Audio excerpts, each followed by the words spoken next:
아, 네, 안녕하세요. 이번에 CCTV를 관련해서 발표하게 된 김현우라고 합니다. 반갑습니다.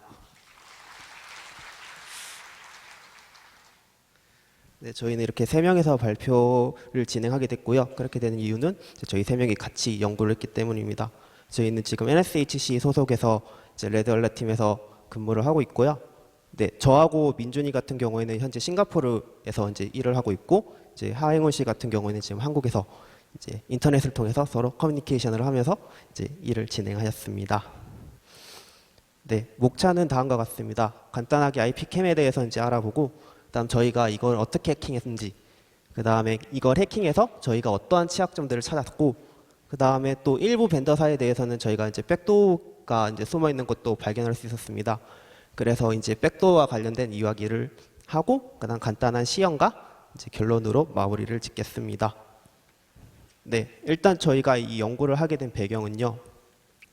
이제 제가 일을 처음 시작한 게 3월 달쯤이었어요. 3월 달쯤에 이제 그때는 이제 키사에서도 막 062 취약점 포상금 제도가 막 나오고 이제 062 라우터 장비들이 막 이슈를 받고 있을 때 저희는 뭔가 좀 다른 걸 해보자 이제 이렇게 이야기를 했고, 그래서 뭘 할까 하다가 이제 IP 카메라로 저희가 선정을 하게 되었습니다.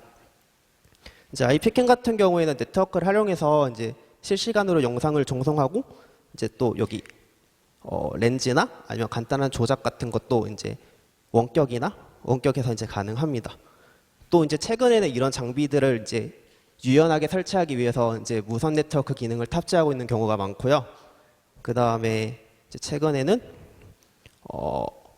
이제 클라우드 서비스 같은 걸 이용해서 원격으로도 이제 조작이 가능한 장점들이 생겨나고 있습니다.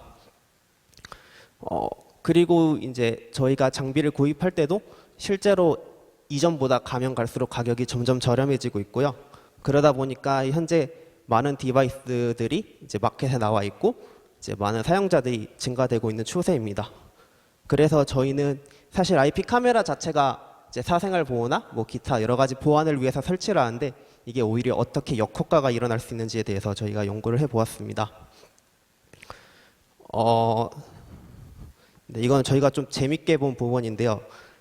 네, 실제 IP 카메라는 이제 여러 곳에 설치되어 있어요. 뭐 집에서 설치되어 있고, 가정에서 설치되어 있고, 기업, 뭐 정부기관 등등 여러 가지 설치되어 있는데, 요즘 IP 카메라들은 이제 대부분 클라우드 서버를 제공합니다. 그래서 클라우드 서버를 이용해서 이제 어디서든 자기 집에 있는 아니면 자기 회사, 가정에 있는 그런 캠에 접근이 가능하고, 또 실시간으로 화면 조절, 컨트롤, 뭐 기타 화면 동영상을 저장도 할 수 있고요. 네, 그런 다양한 기능들이 생겨나고 있습니다. 또 이제 어떤 벤더사 같은 경우에는 실제 제어 화면까지 딱 들어갈 수 있게 해서 실제 사선망을 UPnP 같은 서비스로 오픈을 해줍니다. 그래서 실제 사선망까지 접근이 가능한 그런 벤더사들도 있었고요. 그렇게 접근을 해서 만약에 캠에 있는 취약점을 이용하면 이제 같은 사설망에 있는 다른 디바이스들까지 2차적인 공격을 할 수 있다는 문제점들이 있었습니다. 네, 그래서 이제 저희들이 이 IP 카메라를 어떻게 해킹을 하려고 했고, 네, 어떻게 해킹을 하려고 했는지에 대해서 이제 저희가 설명드리도록 하겠습니다. 네, 안녕하세요. 저는 이어서 발표를 하게 된 하행운입니다. 제가 발표하게 될 거는 CCTV를 해킹하게 된 과정에 대해서 발표를 할 것인데요. 이제 그 과정에 대해서 설명을 드리겠습니다. 먼저 저희가 발표할 때 분석할 때 과정을 총 5단계로 나누어 봤는데요. 처음에 저희가 일단 연구를 수행하기 앞서서 최대한 제품들을 많이 구매를 해놨고요.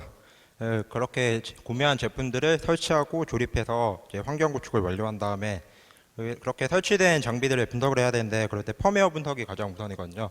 그래서 펌웨어를 분석을 하고, 그다음에 펌웨어 분석을 하면 그 펌웨어 파일들을 추출을 해야 되는데, 추출된 파일들이 상당히 여러 개예요. 여러 개의 파일들을 각각 분석을 해서 뭔가 의심되는 뭐 취약한 함수나 아니면 어디서 취약점이 발생할 것 같다, 그런 부분을 열심히 봐가지고 취약점을 익스플로이트하는 과정을 거치게 됩니다. 먼저 저희가 제품을 사야 되는데요. 저는 한국에서 근무했고 다른 발표자 두 분은 싱가포르에서 근무를 했는데요. 싱가포르에서는 챌린저라는 전자상가가 있는데 여기는 다양한 IoT 장비들이 많다고 합니다.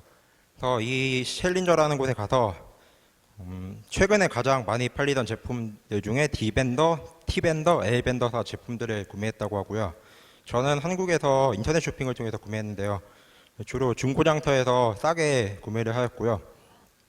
네, 제가 구매를 하다가 생긴 에피소드가 있었는데, 그냥 정확히 제품을 안 보고 막 구매하다 보니까 벤더사가 없는 경우도 있더라고요. 벤더사가 없는 것 같은 경우는 보니까 중국산으로 되어 있고, 그 다음에 벤더사가 없어서 저희가 CTV에 제출하려고 하긴 했는데, 그렇게 계획을 했는데 벤더사가 없기 때문에 제출하기도 좀 애매한 경우도 발생했고요. 그래서 중고장터를 통해서 구매할 때는 웬만하면 벤더사도 잘 확인하고 구매하면 좋을 것 같습니다. 이렇게 최대한 많은 제품들을 구매한 다음에 각각의 제품들을 설치를 해야 되는데요. 그때 지금 여기에 보시는 사진은 설명서인데, 제가 아까 말씀드린 것처럼 벤더사가 없는 제품의 설명서를 보여드리는 건데요. 여기 잘 안 보이시긴 하겠지만 이게 제대로 읽어보면 이게 중국에서 만든 건데 한글도 뭔가 맞춤법이 제대로 안 나와 있고 다 틀린 문법으로 나와 있고요. 그다음에 다양한 모바일 앱을 지원한다고 하는데 해당 모바일 앱에서 뭐 QR 코드 찍어서 페이지에 접속해 보니까 아예 캠 어플리케이션이 없는 경우도 존재하고요. 그러니까 웬만하면 벤더사 있는 좋은 제품을 구매하시기 바랍니다. 이렇게 해서 뭐 설치하고 조립을 완료하게 되면 이제 펌웨어를 분석을 해야 되는데요.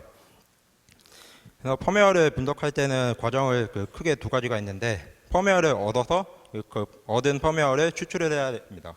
추출을 하면 다양한 파일들이 나오는데, 그 전에 펌웨어를 얻는 방법도 상당히 여러 개인데요. 저희는 총 5가지 방법 정도를 생각을 해봤는데, 그 각각의 방법들에 대해서 설명을 해드리도록 하겠습니다. 가장 먼저 일반적으로 그냥 벤더사의 공식 홈페이지에서 펌웨어 파일을 다운받을 수 있는데요. 이때 물론 공식 홈페이지 가서 최신 버전의 펌웨어를 받을 수도 있는데 가끔 최신 버전이 안 올라와 있는 경우도 있고요. 이게 가장 일반적으로 펌웨어 파일을 얻는 방법이고, 또 다른 방법으로는 하드웨어를 이용한 방법인데요. UART나 JTAG를 장비 내부에 꼽아가지고 펌웨어를 얻는 방법이 있습니다. 그리고 또 다른 방법으로는 네트워크 패킷 덤프가 있는데요. 이거 같은 경우는 일반적으로 펌웨어가 자동 업데이트 될 때 인터넷에 접속해서 펌웨어 파일을 자동으로 다운로드하게 되는데요. 그럴 때 저희가 그 패킷을 스니핑을 하게 되는데, 예를 들면 허브나 뭐 ARP 스푸핑을 연결해가지고 펌웨어 파일을 다운받을 때 그 패킷을 캡처해서 그 캡처한 패킷의 내용을 덤프한 후에 그 펌웨어 파일을 저장하면 펌웨어 파일을 얻을 수가 있습니다. 이렇게 한 3개 정도가 저희가 주로 사용한 방법인데요. 그 후에 또 2가지 방법이 더 있긴 한데요. 물론 더 다른 방법이 또 있을 수도 있긴 하겠죠. 만약에 저희가 그 IP 카메라에 쉘을 얻을 수 있다면 DD 명령어를 이용해서 파티션 덤프를 통해서 펌웨어를 획득할 수도 있고요. 아니면 플래시 메모리 덤프인데 칩셋을 다 납땜해가지고 칩에 대한 데이터 시트를 참조해서 플래시 메모리 덤프한 후에 펌웨어 파일을 얻을 수도 있습니다. 이제 이런 식으로 다양한 방법으로 펌웨어 파일을 얻었으면 그 펌웨어 파일을 분석을 해야 되는데요. 분석하기에는 뭐 다양한 또 도구가 있지만 저희는 크게 2가지 도구를 주로 사용을 했는데요. 뭐 펌웨어 분석이나 펌웨어 수정을 위한 도구인데, 비너크나 FMK를 주로 사용을 하게 됐습니다. 왼쪽에 중간에 있는 이미지를 보시면 이게 펌웨어 파일이 파일 시스템처럼 여러 개의 파티션으로 나누어져 있는데요. 이 파일을 추출을 하게 되면 오른쪽 그림처럼 파일 시스템처럼 여러 개의 디렉토리에 각각에 맞는 파일들이 위치하게 됩니다. 여기서 주의할 게 또 펌웨어 파일을 비너크나 FMK도 100% 다 풀 수 있는 건 아니고요. 여기다 지원하지 않는 파일 시스템의 경우는 저희가 직접 수동으로 다 분석해서 펌웨어 파일 시스템 구조에 맞게 추출을 하고 수동으로 다 풀어줘야 하는 번거로운 작업이 있을 수도 있습니다. 그렇게 해서 펌웨어 파일들을 다 추출을 하게 되면 아까 여기 오른쪽에서 보신 것처럼 각각의 파일들이 상당히 많이 나오게 되는데요. 여기 왼쪽에 있는 걸 보시면 저희 설정 파일이 좀 상당히 많은데, 각각의 설정 파일들을 읽어서 설정 파일에 있는 각종 설정 정보를 확인할 수도 있고요. 아니면 여러 가지 데몬들이 있는데 데몬을 리버스 엔지니어링을 통해서 분석할 수 있습니다. 이럴 때 IoT 장비 대부분은 ARM이나 밉스 기반으로 되어 있어서 인텔 기반 분석보다는 상당히 좀 까다롭기도 합니다. 그래서 바이너리 분석을 통해서 취약한 함수나 아니면 뭐 논리적인 오류가 있으면 취약점을 발견해서 익스플로이트를 할 수가 있습니다. 또 다른 방법으로는 06이나 IP 카메라 같은 경우에 웹 관리 페이지가 제공되는데요. 웹 관리 페이지에 접속을 해서 여기에서 다양한 설정이나 아니면 카메라 보기나 카메라 제어가 가능한데요. 이런 입력창에다가 저희가 웹 해킹 공격을 통해서도 취약점을 찾을 수가 있습니다. 이런 과정을 통해서 저희가 몇 가지의 취약점을 찾았는데요. 그 취약점 찾은 목록에 대해서 간단히만 설명을 드리도록 하겠습니다. 대충 이 정도에다가 뭐 추가적으로 몇 개 더 찾긴 했는데 여기서 찾은 취약점들에 대한 간략한 설명을 해드릴까 합니다. 가장 먼저 정보 노출인데요. 이거 정보 노출은 솔직히 취약점이라기보다는 장비를 공격하기 위한 주요 정보를 수집할 수 있는 문제점이 있는데요. 여기서 장비에 대한 정보를 확인할 수 있는 페이지에 접근해서 여기서 획득한 정보를 토대로 저희가 추가적인 공격을 할 때 중요한 단서가 될 수도 있습니다. 또 다른 취약점으로는 웹 해킹을 이용해서 하는 건데요. 크로스 사이트 스크립팅인데 아까 보신 웹 관리 페이지에서 입력창을 통해서 저희가 악의적인 태그를 입력하면 거기서 크로스 사이트 스크립팅이 발생해서 메시지 박스가 뜰 수 있게 됩니다. 이와 뭐 유사하게 또 다른 크로스 사이트 스크립팅 공격을 할 수가 있게 되겠죠. 또 다른 웹 공격인데요. 파일 다운로드 취약점이 발생하게 됩니다. URL 파라미터 값 조작으로 펌웨어 내부의 파일들을 다운로드할 수 있게 되는데요. 이거의 상당히 장점은 저희가 펌웨어 파일을 일일이 다 추출하지 않고도 펌웨어 파일 안에 있는 파일명만 알고도 각각의 파일들을 다운로드 받을 수 있는 그런 문제가 발생할 수 있고요. 그리고 이제 버퍼 오버플로우 취약점인데요. 특정 파라미터 값으로 버퍼의 길이보다 더 긴 문자열을 입력해서 스트링 카피 함수 취약점에 의해서 발생하는 취약점인데요. 이 취약점으로 인해서 오른쪽에 노 데이터 리시브드 보시는 것처럼 장비가 아예 다운되거나 재부팅하는 경우도 발생할 수가 있습니다. 그리고 마지막으로 또 다른 취약점으로는요. 그러니까 잘못된 정책으로 인한 문제인데요. 패스워드 입력 제한이 없어서 브루트포싱이 가능한 문제가 있습니다. 이거 같은 경우는 만약에 저희가 딕셔너리 어택으로 공격자가 뭐 최대한 많은 방법으로 브루트포싱을 시도하게 되면 권한을 획득할 수도 있게 되는데 이럴 때 뭐 예를 들면 패스워드를 최대 5번만 입력할 수 있게끔 그런 식으로 제한을 둬야 좀 더 안전할 수 있겠고요. 그리고 또 다른 정책 문제로는 일부 벤더사에서는 저희가 뭐 인증 절차 없이 그러니까 뭐 로그인할 때 뭐 아이디나 비밀번호도 입력하지 않고 대상 IP 카메라에 어떤 화면을 찍고 있는지 볼 수 있는 문제점이 발생하게 됩니다. 그래서 여기서도 인증에 대한 절차가 필요하게 될 거고요.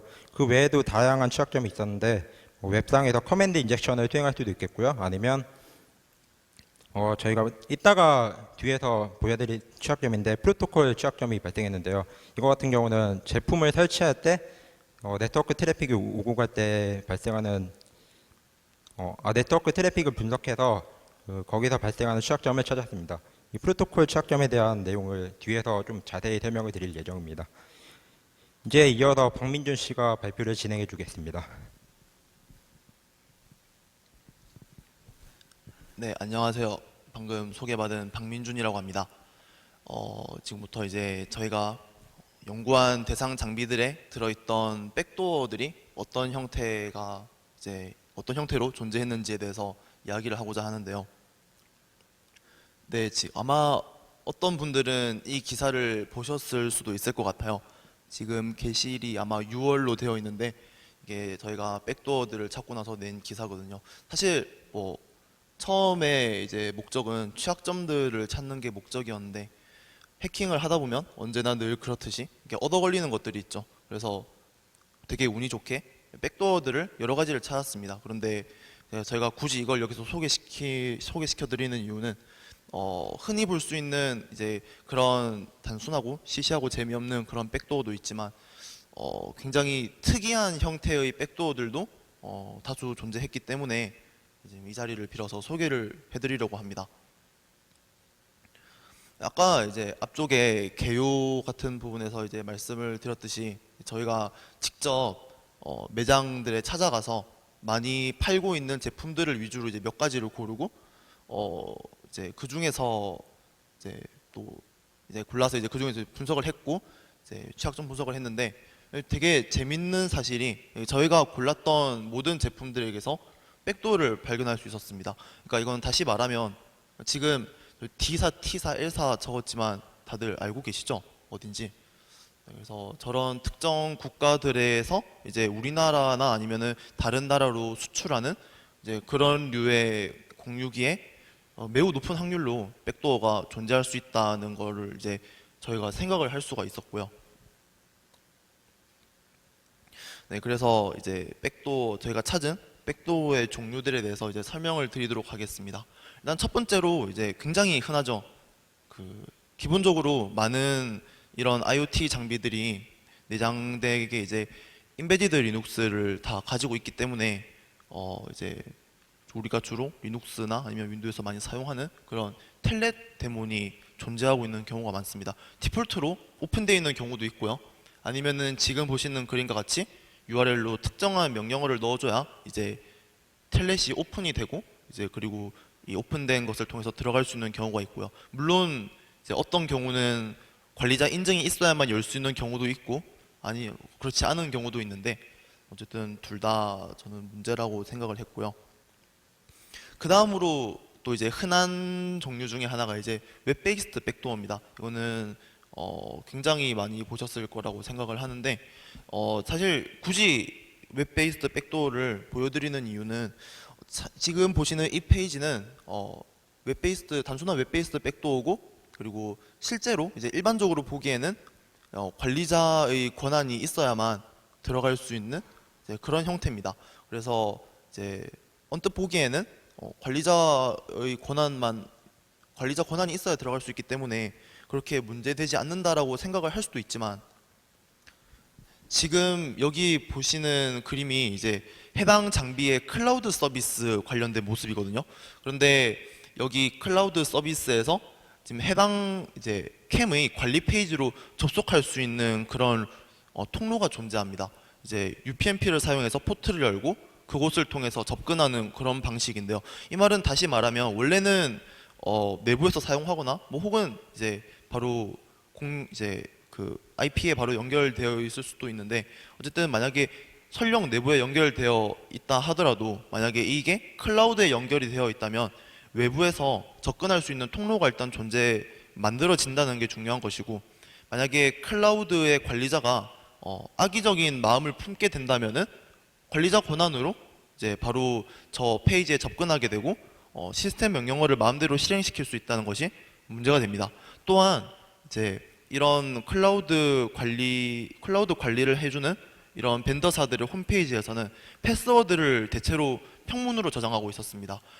아마 제가 알기로 우리나라 법에 따르면은 이런 민감한 정보는 암호화하거나 혹은 해시화해서 저장하는 것이 일반적인 것으로 저는 알고 있는데 이렇게 평문으로 저장한다는 것은 이제 비록 클라우드 안에 들어있는 정보지만 만약에 클라우드 계정이 탈취당한다던가 하게 되었을 때 이제 2차적인 피해를 추가로 만들 수 있다는 것이 이제 그런 점이 이제 문제가 될 수가 있다고 생각을 했습니다. 이제 단순한 웹 베이스드 백도어인데 이제 뭔가 다른 서비스의 추가로 인해서 좀 특별하게 발전한 경우라고 생각을 하고요. 아마 제가 기억하기로 이 웹 베이스드 백도어를 해당 벤더사에서는 실수라고 아마 인정을 한 것으로 알고 있습니다. 그러니까 벤더사 본인들이 이제 백도어라고 인정을 한 셈이 되었고요. 이게 이제 제가 오늘 말씀드릴 백도어의 종류 중에서 가장 특이하고 완전 신기한 그런 유형이었는데요. 그림 아마 잘 안 보이실 것 같은데 지금 그림이 두 개 있잖아요. 오른쪽에 있는 그림은 해당 벤더사의 클라우드 관리 페이지입니다. 클라우드 관리 페이지에서는 캠의 여러 가지 다양한 동작들을 수행할 수 있는데 그 중에서 지금 제가 빨간색으로 표시해 놓은 부분은 캠의 이름, 그러니까 모델 네임이 아니라 그냥 카메라의 닉네임처럼 고유 이름을 붙일 수가 있어요. 고유하진 않겠죠. 어쨌든 이제 그런 식으로 이름을 붙일 수가 있는데 그 붙인 이름이 이제 위쪽에 보이는 텍스트 박스에 들어가게 되고 아래쪽에 세이브 버튼을 누르게 되면은 클라우드에서 연결되어 있는 캠에게 너 이름을 이렇게 적혀진 것처럼 바우와우라고 바꿔 이런 식으로 보냅니다. 그러면은 로컬에 있는 캠이 그 영향을 받아서 로컬에 있는 자기 이름을 바꿉니다. 근데 이제 이 과정이 어떻게 이루어지느냐 궁금해서 살펴봤죠. 그리고 이제 이걸 따라가 보니까 지금 오른쪽에 보시는 이제 코드 플로우에 의해서 이제 이런 동작이 수행이 되는데 뭔가 복잡한 프로토콜이 아니라 이게 단순히 스트링 방식으로 그냥 스트링 파싱만을 이용해서 처리를 하더라고요. 최초에 온 7개의 문자가 rename n일 경우에 뒤쪽에 따라오는 문자를 파싱해서 그 저기 보이는 rename n 바우와우 오게 되면은 바우와우만 이름으로 등록하는 방식입니다. 자, 그러면 클라우드에서는 당연히 이름 바꾸는 것뿐만 아니라 뭐 영상도 가져와야 할 테고 해상도 정보도 가져와야 될 테고 잘 연결이 되었는지 확인도 해야 되겠죠. 이제 따라서 이제 저 함수의 부근에는 다음과 같은 명령어들이 존재함을 함께 확인할 수가 있었는데요. 위에서부터 순서대로 보시면 echo, rename, unbind, unbind는 이제 연결을 해제하는 거고요. 뭐 get resolution, resolution 이런 쭉 보시면 아시겠지만 당연히 전부 다 이제 물론 아닐 수도 있겠지만 그래도 일단 언뜻 보기에는 전부 다 캠을 관리하는 데 있어서 굉장히 필수적이라고 생각되는 그런 요소들만 모여 있다는 사실을 확인하실 수 있습니다. 그런데 맨 밑에 보면 저희가 이렇게 강조를 해놨죠. 스카이라이트라고 적혀 있는데 이게 그냥 영어로만 적혀 있는 것도 아니고 숫자랑 영어랑 막 섞여 있죠. 굉장히 수상합니다. 그래서 이 스카이라이트가 도대체 무슨 일을 하는지 한번 따라가 봤습니다. 그래서 이제 만약에 스카이라이트 백슬래시 n 리붓이라는 문자열이 오게 되면 무슨 일이 일어나는가 쭉 따라가 봤는데 이게 참 그림이 잘 안 보이는 게 아쉽네요. 밑에 이제 붉은색이 함수 이름이 붉은색으로 이제 하이라이트가 되는 거거든요.